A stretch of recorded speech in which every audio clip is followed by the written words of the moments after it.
Lazarus, Mohan Lazarus, உன் கணக்கை கொண்டு வா. ನಿನ್ನ ಲೆಕ್ಕವನ್ನು ತೆಗೆದುಕೊಂಡು ಬಾ. இந்த ஜனங்கள் அவனுக்கு காணி கொடுத்தாங்கல்ல, ಈ ಜನರೆಲ್ಲ ನಿನಗೆ ಕಾಣಿಕೆ ಕೊಟ್ರಲ್ಲ, அது எப்படி செலவு பண்ண? ಅದನ್ನ ಹೇಗೆ ಖರ್ಚು ಮಾಡಿದೆ? என் ராஜ்யத்தை கட்டினியா? ನನ್ನ ರಾಜ್ಯವನ್ನು ಕಟ್ಟಿದ್ಯಾ? சுவிசேஷத்துக்காக செலவு பண்ணியா? ನನ್ನ ಸುವಾರ್ತೆಗಾಗಿ ಖರ್ಚು ಮಾಡಿದ್ಯಾ? உன் ஆடம்பரத்துக்கு செலவு ನಿನ್ನ பண்ணியா? ಆಡಂಬರಕ್ಕೆ ಖರ್ಚು ಮಾಡಿದ್ಯಾ? இந்த கணக்கை கொண்டு வா. ಲೆಕ್ಕವನ್ನು ತೆಗೆದುಕೊಂಡು ಬಾ. கணக்கு கேட்பா. ಲೆಕ್ಕವನ್ನು ಕೇಳುವ.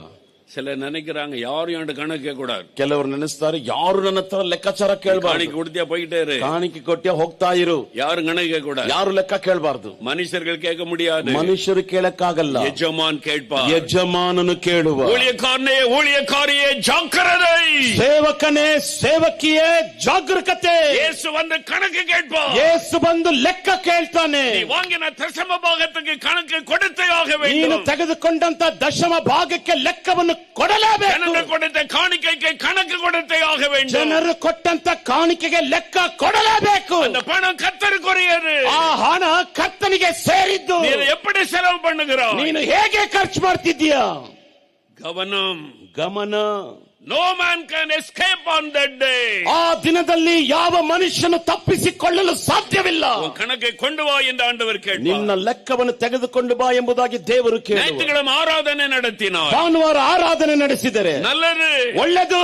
திங்கட்கிழமை என்ன செய்தார்? ಸೋಮವಾರ ಏನ್ ಮಾಡಿದೆ? செவ்வாய்க்கிழமை என்ன செய்தார்? ಮಂಗಳವಾರ ಏನ್ ಮಾಡಿದೆ? புதன்கிழமை என்ன செய்தார்? ಬುಧವಾರ ಏನ್ ಮಾಡಿದೆ? வியாழக்கிழமை என்ன செய்தார்? ಗುರುವಾರ ಏನ್ ಮಾಡಿದೆ? ஆண்டவர் கணக்கு கேட்பார். ದೇವರು ಲೆಕ್ಕ ಕೇಳುವ.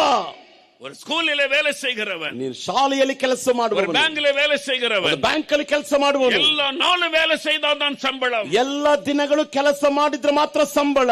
நான் ஊழியர்கள் எல்லா நாளும் ஊழியம் செய்யணும். ನಾವು ಸೇವಕರು ಎಲ್ಲಾ ದಿವಸಗಳು ಸೇವೆ ಮಾಡಬೇಕು. சோம்பேறியா உட்கார்ந்து கொண்டு எஜமானை சந்திக்க முடியாது. ಸೋಮಾರಿತನವಾಗಿ ಕೂತುಕೊಂಡು ಯಜಮಾನನ್ನು ಸಂಧಿಸಲಾಗುವುದಿಲ್ಲ. இன்னைக்கு வேணா வீடியோல உட்கார்ந்து மோகலாசத்தை திட்டிக்கிட்டே இருக்கலாம். ಇಂದು ಬೇಕಾದ್ರೆ ವಿಡಿಯೋದಲ್ಲಿ ಕೂತುಕೊಂಡು ಮೋಹನ್ ಸಿಲ್ಲಾಸನ್ ಬೈತಾ ಇರಬಹುದು. ஒரு நாள் எஜமான் வந்து கணக்கு கேட்பார், அன்றைக்கு என்ன செய்வாய்? ಒಂದು ದಿನ ಯಜಮಾನನು ಬಂದು ಲೆಕ್ಕ ಕೇಳ್ತಾನೆ, ಅವತ್ತು ಏನ್ ಮಾಡ್ತೀಯಾ? என்ன செய்வாய்? ಏನ್ ಮಾಡ್ತೀಯಾ? எஜமான் வரப்போகிறார். ಯಜಮಾನನು ಬರಲಿದ್ದಾನೆ. எனக்கு அது தெரியும். ನನಗದು ಗೊತ್ತು. என்னிடத்தில் கணக்கு கேட்பார் என்பது எனக்கு தெரியும். ನನ್ನ ಬಳಿಯಲ್ಲಿ ಲೆಕ್ಕ ಕೇಳ್ತಾನೆ ಎಂಬುದು ನನಗೆ ಗೊತ್ತು. அந்த பயத்தோடு நான் ஊழியம் செய்கிறேன். ಆ ಭಯದಿಂದ ನಾನು ಸೇವೆ ಮಾಡ್ತಿದ್ದೇನೆ. காணிக்கைக்காக நான் ஊழியம் செய்தால் எனக்கு ஐயோ. ಕಾಣಿಕೆಗಾಗಿ ನಾನು ಸೇವೆ ಮಾಡಿದರೆ ನನಗೆ ಅಯ್ಯೋ. பேருக்காக புகழுக்காக ஊழியம் செய்தால் எனக்கு ஐயோ. ಹೆಸರಿಗಾಗಿ ಹೊಗಳಿಕೆಗಾಗಿ ಸೇವೆ ಮಾಡಿದರೆ ನನಗೆ ಅಯ್ಯೋ. மனிதரை பிரியப்படுத்துகிற ஊழியம் செய்தால் எனக்கு ஐயோ. ಮನುಷ್ಯರನ್ನು ಮೆಚ್ಚಿಸುವ ಸೇವೆ ಮಾಡಿದರೆ ನನಗೆ ಅಯ್ಯೋ. என் எஜமானை பிரியப்படுத்த வேண்டும். ನನ್ನ ಯಜಮಾನನನ್ನು ಮೆಚ್ಚಿಸಬೇಕು. அவர்தான் ஊழியத்தின் எஜமான். ಆತನೇ ಸೇವೆಯ ಯಜಮಾನನು. அவர்தான் ஊழிய